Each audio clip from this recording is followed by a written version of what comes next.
বন্ধ করে দেওয়া হয়েছে পটুয়াখালীর পায়রা ১৩২০ মেগাওয়াট বিদ্যুৎ কেন্দ্রের পুরো বিদ্যুৎ উৎপাদন। গত ১৬ ডিসেম্বর ভোরে এই কেন্দ্রের প্রথম ইউনিটের বিদ্যুৎ উৎপাদন বন্ধ করে দেওয়া হয়।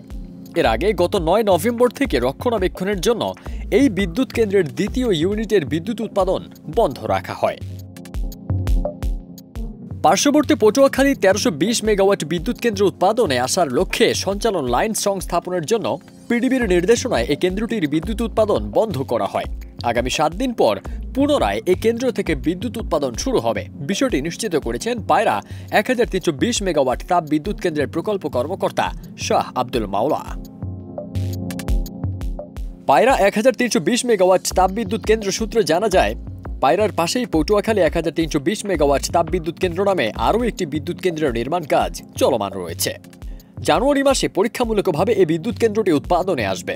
পার্শ্ববর্তী আমতলী উপজেলায় নির্মিত বিদ্যুৎ কেন্দ্রের সুইচিং পয়েন্টের লাইন ইন আউটের জন্য পায়রার বিদ্যুৎ উৎপাদন বন্ধ করা হয়। পায়রা ১৩২০ মেগাওয়াট তাপ বিদ্যুৎ কেন্দ্রের প্রকল্প কর্মকর্তা শাহ আব্দুল মাওলা বলেন, গত ৯ নভেম্বর রক্ষণাবেক্ষণের জন্য আমাদের দ্বিতীয় ইউনিটের বিদ্যুৎ উৎপাদন বন্ধ করে দেওয়া হয়, আর গতকাল পিডিবির নির্দেশনায় প্রথম ইউনিটের বিদ্যুৎ উৎপাদন বন্ধ করা হয়। আগামী ৭ দিন পর আমাদের কেন্দ্র থেকে বিদ্যুৎ উৎপাদন পুনরায় শুরু হবে।